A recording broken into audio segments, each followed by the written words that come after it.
laugh and cry.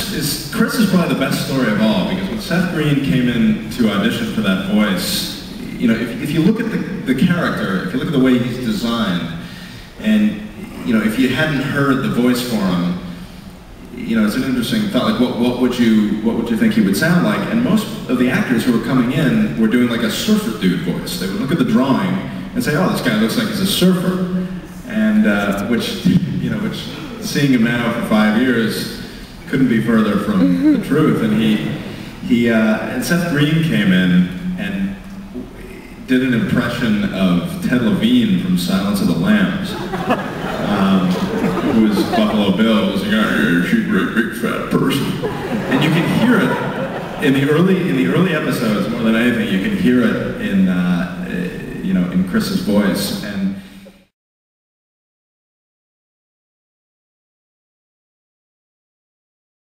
On which we used to rely. Mark my words, when you least expect it, your uppance will come. close enough. Dick? Ben?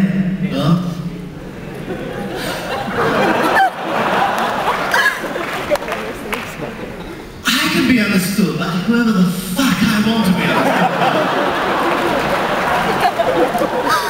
I'm only half joking there. It is kind of, it's a constantly changing rule. You know, Brian can understand it perfectly.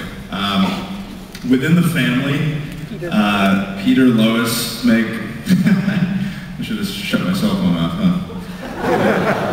Peter, Lois, Meg, Chris, it varies. I mean, there was one point in which, I think the episode was Brian in Love, where Peter is teaching Stewie to use the toilet. And, you know, there's a line in which Stewie says, "Oh, why don't we just line up a doobie and watch porn?" And Peter goes, "Yeah?" And, you know, that's an instance where he clearly understood it completely. It's not, there are no hard and fast rules. I mean, we try and make it relatively consistent. We had a gag recently where Stewie is, anybody see Amadeus? Alright, shame on the rest of you. Where Stewie is, basically the family swims in a polluted lake and they lose their hair, and so they have to wear wigs. And the only ones Peter can find are these sort of, you know, 18th century European powdered wigs. And Stewie's happens to look like Mozart. And parodied the scene from the movie where Brian goes, "Hey, play Bach." And Stewie plays Bach, and he goes, "Now play Handel." And Stewie plays Handel, and you see Peter way in the back with a mask over his head. He goes, "Play Peter Griffin." And Stewie goes, "That is a challenge. That is a challenge." And he does that kind of lumbering Neanderthal thing that F. Murray Abraham does in the movie. Now, and there was a debate in the room as to whether, okay, Peter's sitting here while Stewie plays a harpsichord, which is a skill that he clearly could not have acquired as a baby. How is he reacting to this?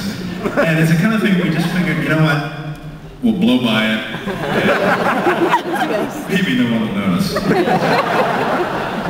It's really sort of this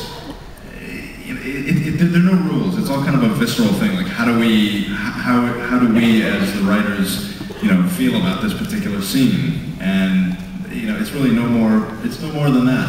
I mean, it's no more than at the time, in the moment that this is being written, do we feel like this is right? And you know, there's no Bible. There's no hard and fast rules. But where are those good old-fashioned values? Hate me for what I'm about to tell you. But it is the truth. I smoke some pot. You want to come hang out with me and my friends?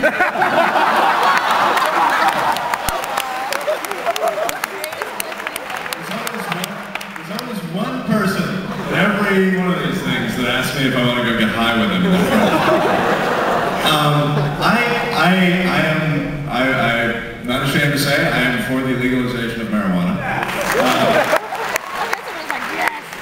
The reason being is I know that history history. William Randolph Hearst, the newspaper mogul from the 1930s, owned a lot of paper mills. This is an argument you can use. Owned a lot of forest land that was jeopardized by the fact that hemp was coming to fruition as a viable replacement for tree bark as a means of manufacturing paper. And because Mr. Hearst owned all of this forest land, he stood to lose an awful lot of money.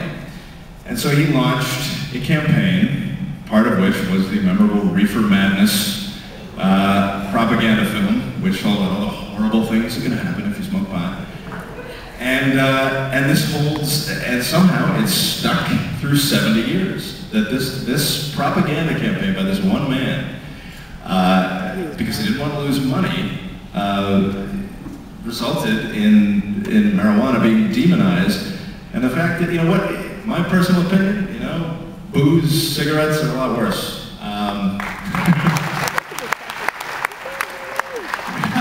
Not that much worse. Clearly I have a bottle of Jack in my pocket.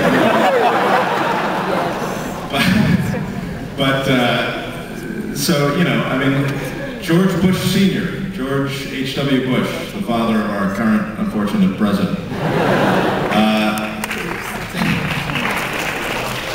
paratrooper in the Second World War, and the cords that he parachuted with that saved his life at one point were made from hemp, which I think is ironic. So the quick answer to your question is yes, from time to time. I don't overdo it like anything else, but I enjoy my doobage. Just my opinion. I'm not making a political statement.